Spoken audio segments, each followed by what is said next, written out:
AP पढ़ रहे थे सर। एपी में एक्सरसाइज 5.2 की बात हो रही थी और क्वेश्चन नंबर 13 तक हम लोगों ने कर लिया था। अब 14 से आगे मैं आपको करवा देता हूँ। हालांकि इसमें कुछ क्वेश्चंस आपके जो लास्ट ईयर सिलेबस चेंज हुआ है उसके अकॉर्डिंग हट गए हैं, लेकिन हम सारा पढ़ रहे हैं। लेकिन कुछ भी हो सकता है कि पुराना पैटर्न ही वापस आ जाए। और पढ़ने में कोई बुराई नहीं है क्योंकि हमारे पास काफी टाइम है।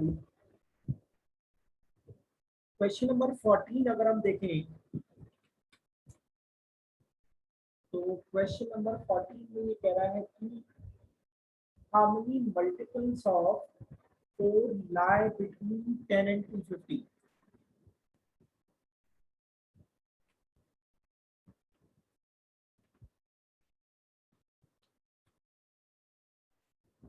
Four lie between 10 and 250. अब बहुत ध्यान से सुनिएगा जो बात मैं यहाँ बताने जा रहा हूँ। एक लैंग्वेज होती है फ्रॉम 10 टू 250। इसका मतलब है 10 से 250 तक, जिसमें 10 and 250 both are inclusive। Both are inclusive कहने का मतलब दोनों को ही इस रेंज में इंक्लूड किया जाएगा। पॉइंट क्लियर हुआ? एक लैंग्वेज होती है जिसमें वो कहता है बिटवीन 10 टू 250। इस केस में इसका मतलब है 10 और 250 के बीच में। अब 10 और 250 के बीच में कह रहा है तो इसका मतलब ये है कि 10 and 250 both are exclusive। दोनों ही क्या है? एक्सक्लूसिव है। पॉइंट क्लियर हुआ? तो यहां पर उसने कहा हाँ है sir. How many multiples of 4 lie between 10 to 250, यानी कि 10 और 250 दोनों ही हमारे काउंटेबल नहीं होंगे। यहाँ पर दोनों ही एक्सक्लूसिव है, दोनों ही हमारी रेंज से बाहर रहेंगे। तो अब दूसरा क्वेश्चन यहाँ पर ये रेज होता है कि सर क्या एपी बन रही है? तो डेफिनेट सी बात है एपी बन रही है। आपने जो क्वेश्चन नंबर 13 देखा है, क्वेश्चन नंबर 13 में भी आप देख रहे थे कि मल्टीपल्स ऑफ 7 या उन 3 डिजिट के नंबर्स को काउंट करना था जो कि 7 से डिविजिबल है। तो 7 का मल्टीपल 7 के डिफरेंस पर होगा, वो नंबर्स जो 7 से डिवाइड होते हैं वो 7 के डिफरेंस पर होंगे। सिमिलरली 4 के मल्टीपल्स 4 के डिफरेंस पे होंगे। तो यहाँ पर भी एपी बनेगी। और इस तरीके के केसेस में मैंने आपको क्या समझाया कि सबसे पहले आप क्या करेंगे? First multiple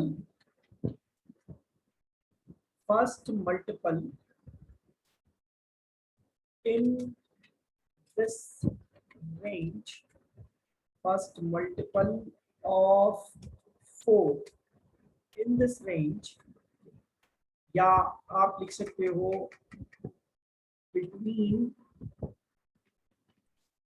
10 to 250 as. अब 10 टू 250 के बीच में पहला मल्टीपल जो 4 से डिविजिबल है, या 4 का पहला मल्टीपल कौन सा है? 12 होगा ना? 12 होगा ना? इसी तरीके से last multiple of 4 between 10 to 250 is equal to 248। Now the multiples of 4 will form an AP और वो AP कैसी होगी 12, 16, 20 और ऐसे ये चलता जाएगा कहाँ तक 248 तक।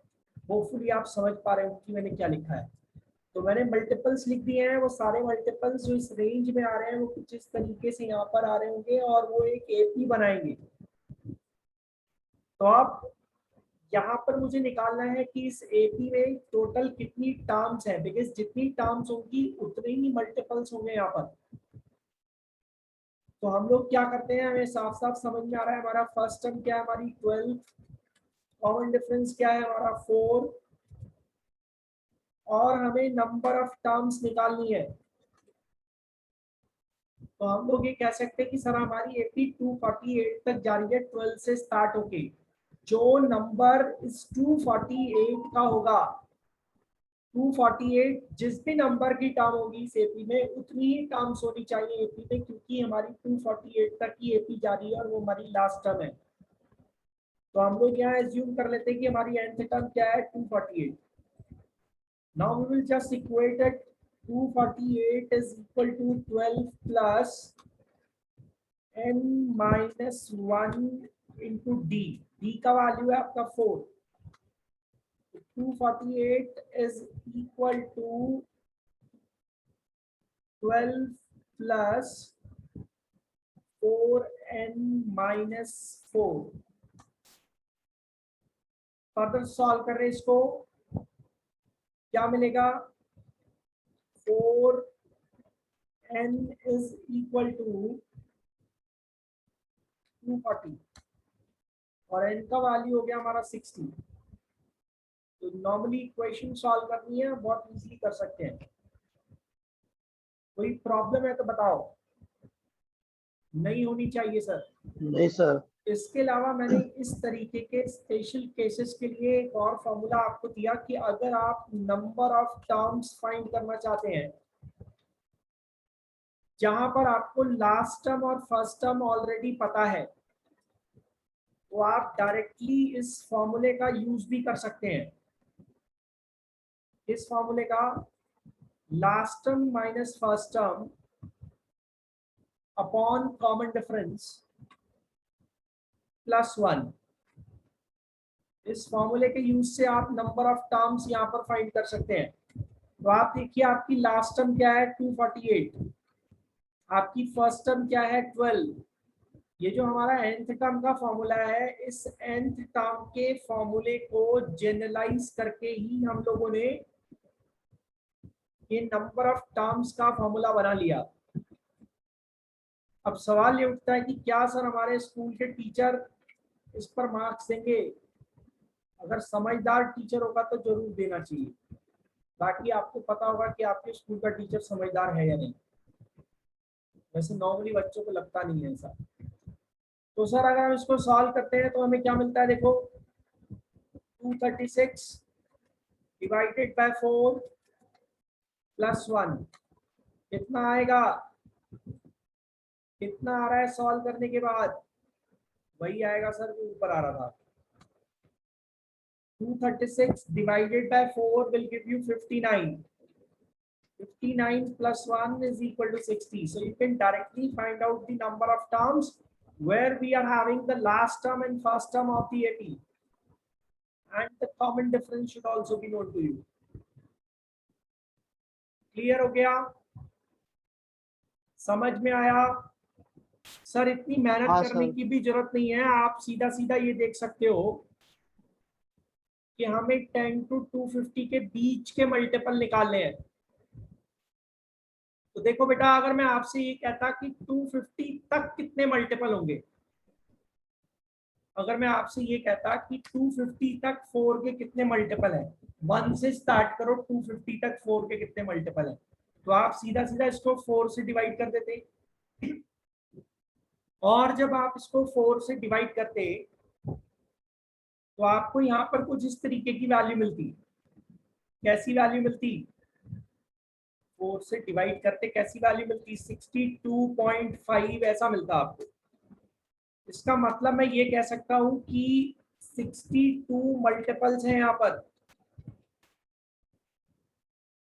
भाई अगर मैं 1 से स्टार्ट कर दूं, सुनना, अगर मैं 1 से स्टार्ट कर दूं और मैं बोलूं 250 तक कितने मल्टीपल्स हैं, तो आप साफ साफ समझ पाओगे ना कि 62 मल्टीपल्स होंगे वहां पर।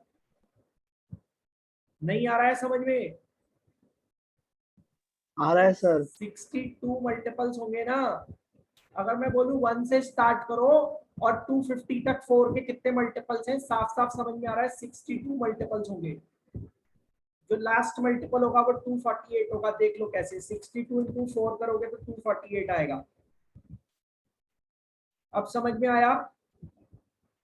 पर प्रॉब्लम हाँ क्या सर। है, ये 62 मल्टीपल्स हमारे कहां से कहां तक है? ये 62 मल्टीपल्स हमारे हैं 1 टू 250, और हमें चाहिए कहां से कहां तक? 10 से 250। इसका मतलब 1 टू 10 के बीच में जो 4 के मल्टीपल आ रहे हैं, दो मल्टीपल्स होंगे ना, दो मल्टीपल्स होंगे ना, 4 और 8। समझ में आया? अरे यार हाँ दो सर। मल्टीपल होंगे, एक एक और 10 के बीच में दो मल्टीपल होंगे, है ना? तो ये हाँ दो सर। मल्टीपल माइनस कर दो 62 में से, 60 मिल गया आपको। तो जैसा आप करना चाहो वैसा कर सकते हो, ओरली भी हो सकता था। नेक्स्ट हम लोग सर अगले क्वेश्चन पे जा रहे हैं। स्क्रीनशॉट लेते रहा करो साथ साथ में, बाद में चाहो तो नोट कर सकते हो, वैसे बाद में बच्चे नोट कर नहीं पाते हैं। क्वेश्चन नंबर 15 पे चलते हैं, देखिए क्या कह रहा है। अच्छा क्वेश्चन है और एग्जाम के पॉइंट ऑफ व्यू से आपको मिल जाएगा एग्जाम में। कह रहा है for what value of N the nth term of two APs. अब देखो दो एपी दे रखी हैं, तो जो हमारी फर्स्ट एपी है उस फर्स्ट एपी का फर्स्ट टर्म क्या है? 63। देखो ना यार, दो एपी दे रखी है, बुक है ना आपके पास, पेज नंबर 106, क्वेश्चन नंबर 15 की बात कर रहे हैं। दो एपी दे रखी है सर, उसमें जो पहली एपी है उसकी फर्स्ट टर्म 63 है, और कॉमन डिफरेंस हमारा 2 है, प्लस का 2। ठीक है, और जो हमारी दूसरी एपी दे रखी है, उस दूसरी एपी की जो फर्स्ट टर्म है उसमें कैपिटल ए से दिखा रहा हूँ, क्योंकि सेम वेरिएबल तो यूज नहीं कर सकता। इसी तरीके से जो कॉमन डिफरेंस यहाँ पर दे रखा है, दैट कॉमन डिफरेंस इज 7। अब वो ये कह रहा है कि एन की किस वैल्यू के लिए, ध्यान से सुनो, दोनों एपी हैं, दोनों एपी चल रही हैं। जैसे यहाँ पर ये चलेगा 63, 65, 67, समझ रहे हो, 69, डॉट डॉट डॉट ऐसे एपी चल रही है। इसी तरीके से दूसरी एपी चल रही है यहाँ पर 3, 10, 17, 24, डॉट डॉट डॉट। अब आप देख सकते हो कि जो दूसरी वाली एपी है उसके बढ़ने की स्पीड ज्यादा है, उसका कॉमन डिफरेंस ज्यादा है, उसकी स्पीड ज्यादा है। यहाँ पर ये वाली जो एपी है इसकी स्पीड कम है। तो कुछ टर्म्स के बाद जो सेकंड वाली एपी है वो डेफिनेट सी बात है कि फर्स्ट वाली एपी से आगे निकल जाएगी, मतलब उससे बड़ी टर्म्स देने लग जाएगी। ठीक है ना, थोड़ा इमेजिन कर पा रहे हो? तो ये कह रहा है कि ऐसे ही चलते चलते यहाँ पर कोई nth टर्म आ रही होगी, कोई nth टर्म आ रही होगी, यहाँ पर भी कोई nth टर्म आ रही होगी। अब दोनों जगह nth टर्म क्यों लिख रहा हूं? क्योंकि दोनों की जो nth टर्म है उसका नंबर सेम है यहाँ पर। यही तो पूछ रहा है, n की किस वैल्यू के लिए दोनों की nth टर्म सेम हो जाएगी। समझ पा रहे हो? नहीं समझ पा रहे हो? तो हमें नहीं पता सर वो n की वैल्यू क्या है, हमें नहीं पता वो n की वैल्यू क्या है। तो इसका मतलब ये है कि यहाँ जो इसकी nth टर्म है वो दूसरी वाली एपी की nth टर्म के बराबर हो जाए, और हमें n का वैल्यू ही यहाँ पर निकालना है। समझ में आया? इसका वैल्यू निकालना है, n का वैल्यू। तो आप देखो इस पहली वाली एपी की nth टर्म को आप कैसे लिखोगे? पहली वाली एपी की nth टर्म को आप लिखोगे 63 plus n-1 into D. D क्या है आपका? 2। ठीक है बेटा, अब देखो दूसरी वाली एपी की nth टर्म को आप कैसे लिखोगे? दूसरी वाली एपी की nth टर्म आप लिखोगे 3 plus n minus 1 into capital D. Capital D कितना है देखो आपका 7।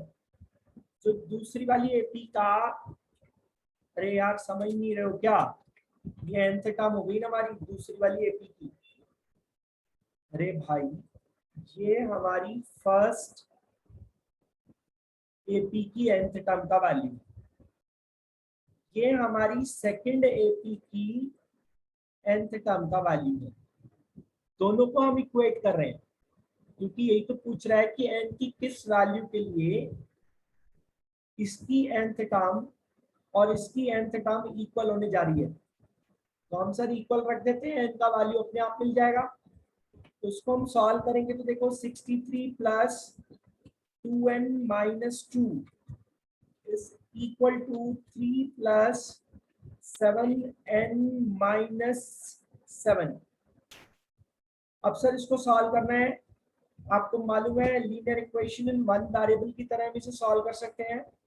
सारे n एक तरफ, सारी वैल्यू एक तरफ। तो इधर क्या मिलेगा देखो 61 प्लस 2n, धीरे धीरे सॉल्व कर रहा हूं ताकि आप आराम से समझ सको। 7n माइनस 4 ऐसी लिखूंगा ना, वैल्यूज एडजस्ट कर दी मैंने।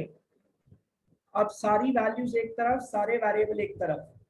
तो इधर 7n को इधर ट्रांसपोर्ट कर देते हैं, 61 को दूसरी साइड ट्रांसपोर्ट कर देते हैं। तो हमें यहाँ क्या मिलेगा LHS में -5n, और 61 दूसरी साइड ट्रांसपोर्ट करोगे तो माइनस का 61 बन के जाएगा। माइनस का 4 और माइनस का 61 कितना हो जाएगा? माइनस का 65। तो यहाँ से आपका माइनस से माइनस कैंसिल हो गया और आपके n की वैल्यू आपको मिलती है 65/5 यानी कि 13। ठीक है, समझ में आ रहा है? तो आप लोग नीचे स्टेटमेंट क्या लिखोगे? क्या स्टेटमेंट लिखोगे? 13th term of both the APs will be equal। समझ में आया? आया समझ में? ये है आ गया सर। कोई दिक्कत तो पूछ लेना, काव्य बेटा कोई परेशानी तो बता दिया कर। ठीक है, बाकी कहीं फंस जाओ तो वीडियो आपको पता ही है वो डाल रखी चैनल पे, आराम से देख लिया करो कभी भी जब। Okay sir. नेक्स्ट क्वेश्चन की बात करते हैं सर। नेक्स्ट क्वेश्चन देखिए, क्वेश्चन नंबर 16। आज इसको कंप्लीट कर लेंगे इस एक्सरसाइज को हम। क्वेश्चन नंबर 16 को अगर हम देख रहे हैं, क्वेश्चन नंबर 16 में कह रहा है determine AP whose third term is 16 and seventh term exceed fifth term by 12। अब यहाँ बच्चा थोड़ा कंफ्यूज होता है, लेकिन होना नहीं चाहिए आपको। आप देखो यहाँ पे आपको AP डिटरमाइन करनी है, तो AP डिटरमाइन करने के लिए आपके पास फर्स्ट टर्म होनी चाहिए, आपके पास कॉमन डिफरेंस होना चाहिए। ना तो आपके पास फर्स्ट टर्म है ना कॉमन डिफरेंस है, और सीधा सीधा दे रखा है कि जो हमारी थर्ड टर्म है वो 16 है। तो बेटा हम थर्ड टर्म को कैसे रिप्रेजेंट करते हैं? A3 को कैसे दिखाते हैं हम? A+2D से दिखाते हैं ना। अरे यार एक कम बार D ऐड करते हैं ना, जो टर्म का नंबर होता है उससे एक कम बार D ऐड करते हैं। तो A+2D कितना हो गया हमारा? 16। ये हमारी पहली इक्वेशन यहाँ से जनरेट होगी। ठीक है, ये हमारी पहली इक्वेशन यहाँ से जनरेट हो गई। अब देखो दूसरे वाले में क्या कह रहा है? दूसरी इंफॉर्मेशन में कह रहा है कि जो सेवंथ टर्म है यानी कि A7, वो A7 आपकी फिफ्थ टर्म से यानी कि A5 से 12 एक्सीड करती है। कहने का मतलब कि जो सेवंथ टर्म है वो फिफ्थ टर्म से 12 ज्यादा है। तो बेटा यहाँ पे सेवंथ टर्म को कैसे लिखोगे? जल्दी बोलो, सेवंथ टर्म को कैसे लिखोगे? आप भी सेवंथ टर्म को कैसे लिखेगा भाई? जल्दी बता, सेवंथ टर्म को कैसे लिखेंगे? अब तुझे आवाज नहीं आती, वैसे तो सब सुन लेता है। A+6D, A+6D में से माइनस करेंगे क्या? Fifth term. अब तो बता दे फिफ्थ टर्म को कैसे लिखेंगे, a+4d, a+4d। तो इसका वैल्यू 12 आ जाएगा। यही तो मतलब हुआ, जो कह रहा है वैसी इक्वेशन पुट कर दो, कितना सिंपल है। तो सर अब आप देख सकते कि a से a कैंसिल हो जाएगा और हमें मिलेगा 2d, 2d is equal to 12। तो हमारे d का वैल्यू क्या आया, हमारे d का वैल्यू 6 आया। d का वैल्यू 6 है, वो 6 आप उस ऊपर वाली इक्वेशन में रख दो, a+2 into 6 is equal to 16। Equation number 1 में रख रहा हूं मैं इसको, तो a3 वाली इक्वेशन है हमारी। तो यहाँ से a का वैल्यू यानी फर्स्ट टर्म हमारी 4 हो गई। अब आपको फर्स्ट टर्म मिल गई, आपको कॉमन डिफरेंस मिल गया, तो बेटा AP तो फिर भागती हुई आएगी अब आपके पास, है ना। तो AP क्या हुई,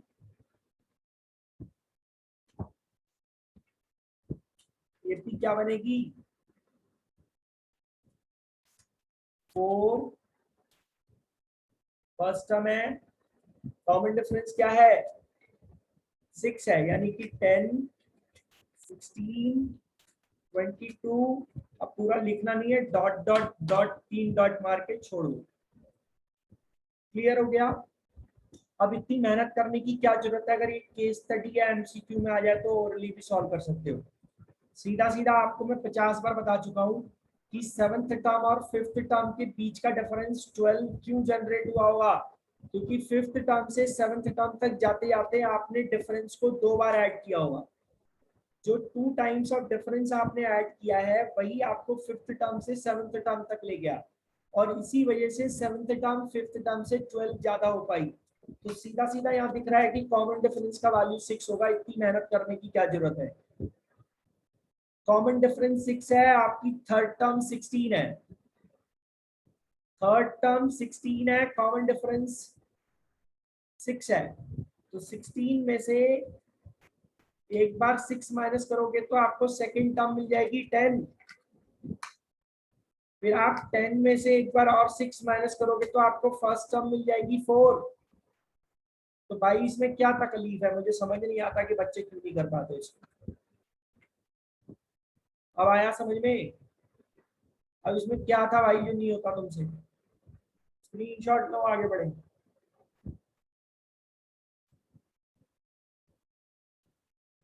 ले लो भाई आराम से। क्वेश्चन नंबर 17 पर जा रहे हैं।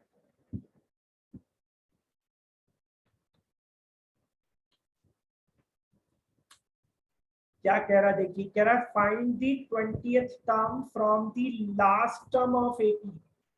तो बेटा AP क्या दे रखी है यहाँ पर, AP क्या दी है 3, 8, 13 डॉट डॉट डॉट 253। तो हमें यहाँ पर 20th टर्म जरूर निकालनी है, लेकिन पीछे से निकालनी है। ये जो आपका एग्जाम्पल 8 था ना, एग्जाम्पल 8 के जैसा है ये। तो हम लोग पीछे से, हमको 20th टर्म निकालनी है, तो हम क्या करें, हम अपनी AP को उल्टा कर दें। अभी देखो यहाँ पर आपका फर्स्ट टर्म क्या है, आपकी फर्स्ट टर्म 3 थी और आपका कॉमन डिफरेंस यहाँ पर 5 था। जब मैं AP को रिवर्स कर दूंगा, जब मैं AP को रिवर्स कर दूंगा तो मेरी फर्स्ट टर्म क्या बनेगी 253, और मेरा कॉमन डिफरेंस क्या हो जाएगा बताओ। मेरा कॉमन डिफरेंस क्या हो जाएगा, कॉमन डिफरेंस हो जाएगा -5। अरे यार जब सीरीज उल्टी कर दोगे तो डिफरेंस नेगेटिव हो जाएगा ना। तो यहाँ पर आपकी AP कैसी रहेगी 253, 248। समझ पा रहे हो नहीं समझ पा रहे हो। तो ये आपकी AP चलेगी। अब आपको क्या निकालना है, आपको 20th टर्म तो निकालनी है यहाँ पर भाई। यहाँ जब मैंने AP को रिवर्स कर दिया तब ऐसा हुआ है। अब आपको यहाँ पे 20th टर्म तो निकालनी है। ए का वैल्यू आपके पास है, डी का वैल्यू आपके पास है, आपको यहाँ पर क्या करना है, A20 फाइंड करना है, A20 फाइंड करना है, फटाफट फाइंड कर दो। एन का वैल्यू क्या हो गया यहाँ पर 20 हो गया। यहाँ पे एक फॉर्मूला है, उस पर पूरी कहानी चल रही है, अगर अभी भी नहीं कर पाओगे तो फिर कब करोगे यार। 820 क्या होगा हमारा फर्स्ट टर्म यानी कि 253 plus 20 minus 1 into D, D का वैल्यू है -5। और मैंने कहा है देखो ध्यान रखना, कभी भी अगर हमारा कॉमन डिफरेंस नेगेटिव जाता है तो हमेशा उसको ब्रैकेट में रखो। समझ में आया, आया समझ में। अब देखो उस्ताद यहाँ पे क्या करना है, 820 निकालना है हमें, 820 निकालना है, दिस इज 253 प्लस प्लस नहीं माइनस हो जाएगा 19 इंटू -5 यानी कि 95 माइनस का, और यहां से आपको 253 में से 95 माइनस करना है, क्या मिलेगा 258 158। तो ये हमारी 20th टर्म हो गई सर। नेक्स्ट हम लोग आगे बढ़ रहे हैं, क्वेश्चन नंबर 18 की बात कर रहे हैं। क्या कह रहा है देखिए, अच्छा सवाल है, कह रहा है sum of fourth and eighth term of AP is 24। Sum of what, sum of what बोलो। अरे सवाल तो पढ़ लिया करो, किताब लेके भी नहीं बैठते हो क्या तुम लोग। इसका सम, इसका सम बोलो। फोर्थ एंड हाँ, eighth term, fourth and eighth term का सम दे रखा है 24। ठीक है, तो बेटा ये ना यहाँ पर आप समझ सकते हो, उनको पहली 3 टर्म्स बतानी है एपी। अरे यार अगर एपी की पहली 3 टर्म्स बतानी है, हमें तो एपी नहीं पता यहाँ पर, एपी पता चलेगी तभी तो पहले की 3 टर्म्स बता पाओगे, और अगर पहले की 3 टर्म्स बता दी तो एपी तो अपने आप आ गई। तो यहाँ पर ना तो हमें फर्स्ट टर्म पता है ना हमें कॉमन डिफरेंस पता है, तो सर यहाँ पर इसीलिए आप समझ रहे हो 2 अननोन वेरिएबल है, 2 इक्वेशंस आपको दे रखी हैं, और 2 इक्वेशन कहाँ से बनेंगी आपकी, पहली इंफॉर्मेशन जो 24 वाली है और दूसरी इंफॉर्मेशन जो 44 वाली है। तो यहाँ से आप देखो आपकी फोर्थ टर्म क्या होगी, कहाँ पे फोर्थ टर्म क्या होगी भाई, अरे अब तो बोल दे, जल्दी बोल यार टाइम नहीं है। a+3d, a+7d, पूछा मत करो सर, बोलते रहा करो बस। तो ये हो गया हमारा 2a+10d is equal to 24। 2 cancel out कर दूं तो a+5d इज इक्वल टू 24 ऐसा मिलता है। So this is our first equation, ये हमारी पहली इक्वेशन हो गई। अब ऐसी देखो दूसरी इंफॉर्मेशन क्या है, दूसरी इंफॉर्मेशन क्या है, अरे बोलो ना यार। दूसरी इंफॉर्मेशन में कह रहा है कि जो हमारी 6th टर्म है यानी कि a6 और हमारी 10th टर्म यानी कि a10 दोनों मिलाकर 44 हो रही है। तो सर a6 कैसे लिखोगे, a+5d, और 10th टर्म कैसे लिखोगे, a+9d, दोनों का वैल्यू मिला के 44 है। यहाँ पर आपको मिलेगा 2a+14d इज इक्वल टू 44। सही लिख रहा हूं ना, कह दो हमें समझ नहीं आ रहा। अब सर आ रहा है यहाँ सर। पर a+7d का वैल्यू कितना आया 22, ये हमारी सेकंड इक्वेशन होगी। ठीक है, ये हमारी सेकंड इक्वेशन होगी। अब बेटा 2 अननोन वेरिएबल 2 इक्वेशन बनी है, और अच्छे क्वेश्चन है एग्जाम में आते हैं। तो अब यहाँ पर a+5d को, इस वाली इक्वेशन को या इस वाली इक्वेशन में से हम माइनस कर देते हैं a प्लस 7d वाली इक्वेशन। ठीक है, ठीक है या नहीं? अभी भी गड़बड़ हो गया। अरे यार तुमने गड़बड़ करा दिया। यहाँ पे 12 होगा ना बेटा, इसको भी तो हाफ करोगे। 12 होगा ना यहाँ पे।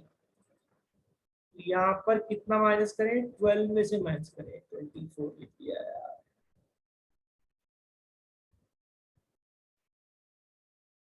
यहाँ पे 24 नहीं है, यहाँ पे 20 है।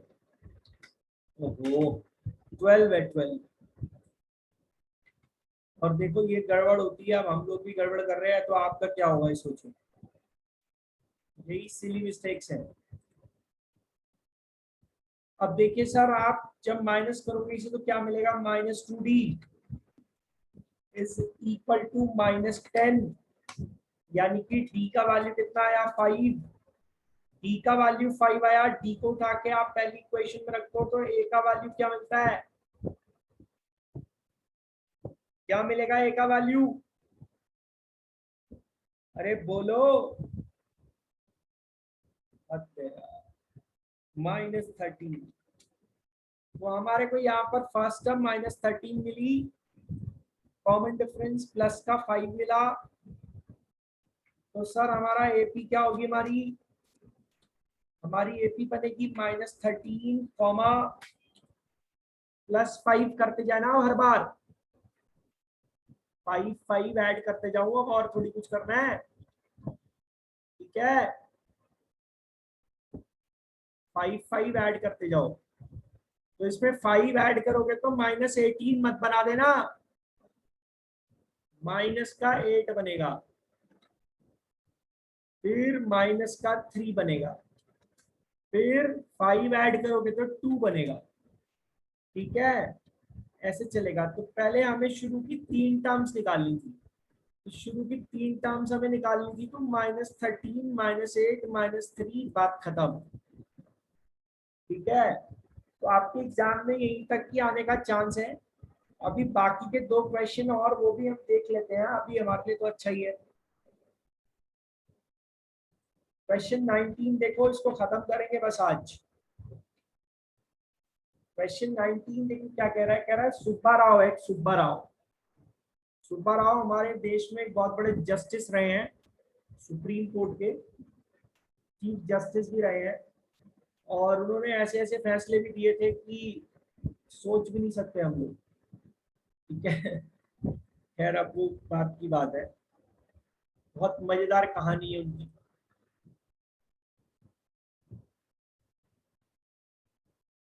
क्वेश्चन नंबर 19 अगर देखिए, कह रहा है Subba Rao started work in 1995 at an annual salary of 5000 and received an increment of 200 each year. In which year did his income reach 7000? देखो बेटा, पहले साल 5000 रुपए से उसने काम शुरू किया। हर साल 200 रुपए का इंक्रीमेंट, यानी कि उसकी सैलरी जो है वो 200 रुपए से बढ़ रही है हर साल। अरे यार 1995 में 5000 रुपए की सैलरी भी बहुत बड़ी बात है। उस टाइम का 5000 आज का आप समझ लो कि 70-80 हजार हो गया, लाख रुपए हो गया। ठीक है, तो यहाँ पर 5000, फिर 200 का इंक्रीमेंट 5200, फिर से 200 का इंक्रीमेंट तो 5400, और इस तरीके से हमारी एपी आगे बढ़ चलेगी। अब वो क्या पूछ रहा है? कह रहा है किस ईयर में उसको 7000 सैलरी मिल रही होगी, या किस ईयर में उसकी सैलरी 7000 पहुंच जाएगी। तो देखो बेटा, पहले ईयर में ऐसा है, दूसरे ईयर में ऐसा है, तीसरे ईयर में ऐसा है। तो आप समझ सकते हैं कि आपकी टर्म्स ही तो है, first term, second term, third term. समझ पा रहे हो? तो आपको क्या निकालना है? आपको ये निकालना है किस ईयर में आपकी सैलरी 7000 हो जाएगी। यानी कि मुझे नहीं पता साहब कि इस ईयर में हो रही है, तो मैंने बोला सपोज मेरी nth टर्म जो है वो 7000 हो रही है, क्योंकि मुझे उसका नंबर ही नहीं पता। सो दिस इज हाउ ये प्रैक्टिकल लाइफ पर बेस्ड प्रॉब्लम है, और इसको हमें अपने कॉन्सेप्ट में इस तरीके से इंटरप्रिटेट करना है। अब आई बात समझ में? क्लियर हो गया? नहीं हुआ? हाँ सर, हो गया सर। अब तो सॉल्व कर लोगे। देखो यार, हमारा फर्स्ट टर्म क्या है हमारी, पहले ये इंफॉर्मेशन इकट्ठी कर लिया करो। तुम बिना सोचे समझे अंधाधुंध फायरिंग करते हो, इसी वजह से तुम्हें दिक्कत होती है। ये बच्चा कहता सर मेरा पेन नहीं चलता सर मैथ्स में, मैं तो बड़ा परेशान हूँ, मुझसे लिखा ही नहीं जाता सर, मुझे समझ नहीं आता, मेरा दिमाग ठस हो जाता है सर, मुझे पता नहीं चलता मैं क्या पढ़ रहा हूँ, क्या समझ रहा हूँ, क्या लिख रहा हूँ। वो इसीलिए होता है क्योंकि तुम बिना दिमाग लगाए काम करते हो। मैथ्स में तुम एक लाइन लिख रहे हो तो उससे आगे की 4 लाइन आपके दिमाग में ऑलरेडी जो है अपना रोड मैप बना चुकी हूँ। आपको आगे क्या करना है, बिना सोचे समझे काम करते हो, इसीलिए फंसते हो। तो पहले सारी इंफॉर्मेशन गैदर कर ली, अब साफ साफ समझ में आ रहा है। nth टर्म दे रखी है, फर्स्ट टर्म दे रखी है, कॉमन डिफरेंस दे रखा है, n का वैल्यू निकालना है। Just use your generalisation, use your nth term formula. So how we will equate it? 7000 is equal to first term plus n minus 1 into d, और यहाँ पे d का वैल्यू कितना है, 200 है। So now 7000 is equal to 5000 plus 200 n minus 200. 7000 is equal to 4800 plus 200 n, ऐसे ही solve करते हो बच्चों की तरह जरा जरा सा कर करके। और 200 n का वैल्यू कितना आएगा, 4800 उधर लिया के माइनस कर दो, 2200 हो गया। तो जब हम n की वैल्यू के लिए सॉल्व करेंगे तो हमारी n की वैल्यू कितनी आएगी, 11। तो हम लोग क्या लिखेंगे, at the end of 11th year his salary will reach at 7000। Clear हो गया? क्लियर हो गया? इतनी मेहनत की हाँ जरूरत सर। क्या है, सीधा सीधा देखो, तुम्हारी सैलरी 7000 हो गई, कितने से, 5000 से। कितना इंक्रीज हो रहा है, कितना इंक्रीज हो रहा है, 2000 का इंक्रीज हो रहा है। हाँ सर। अरे यार, फिर मेहनत करवा दी ना तुमने। छोड़ो, ऐसे मत देखो, कंफ्यूज हो जाओगे। Last term minus first term upon common difference plus 1। जो मैं उधर लिख रहा था ना पहले, वो यही है, इसी जनरलाइजेशन में आएगा। तो सर सीधा सीधा यहाँ पे नंबर ऑफ टर्म्स निकल जाएंगी हमारी, ठीक है, 11 आ जाएगा सर।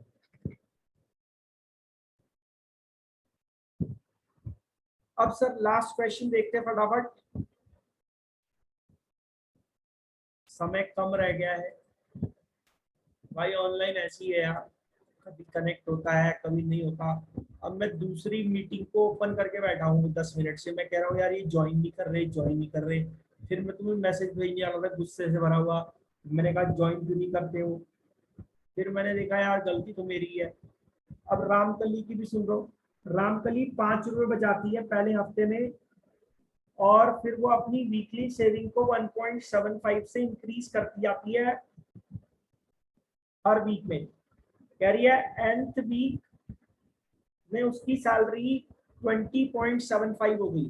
तो यहाँ पे सीधा सीधा इसका मतलब क्या निकला कि रामकली की फर्स्ट टर्म हमारी 5 है, कॉमन डिफरेंस हमारा 1.75 है, n का वैल्यू हमें निकालना है, और हमारी nth टर्म यहाँ पे ट्रीट हो रही है 20.75।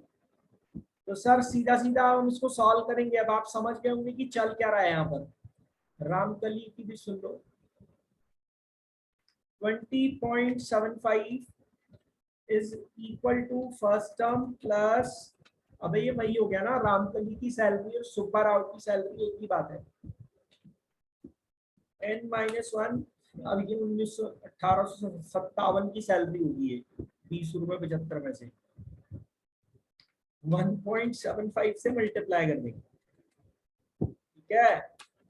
तो यहाँ से आप n की वैल्यू के लिए सॉल्व कर सकते हो। 20.75 is equal to 5 plus 1.75 n minus 1.75। तो आप देखो सर क्या आएगा, इधर आएगा 3.25 इधर जाके माइनस करेंगे तो 17.5 बचेगा। तो 1.75 n इज इक्वल टू 17.5 और n का वैल्यू हमारा यहाँ पर निकल कर आता है 10, यानी कि 10th वीक के एंड में उसकी सेविंग यहाँ पहुंच जाएगी 20.75 पे। Sir last term minus first term upon common difference plus 1 वाले मेथड से भी हम नंबर ऑफ टर्म निकाल सकते हैं, क्योंकि हमें लास्ट टर्म पता है। यहाँ पे लास्ट टर्म क्या है हमारी 20.75 माइनस फर्स्ट टर्म यानी कि 5, इसको हम डिवाइड करेंगे किससे, इसको डिवाइड करेंगे कॉमन डिफरेंस से यानी कि 1.75 से,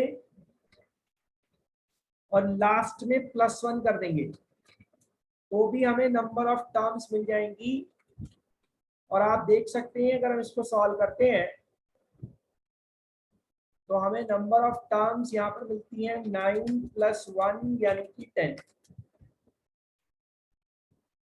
ठीक हो गया, कह दो हमें समझ नहीं आ रहा। आ गया सर।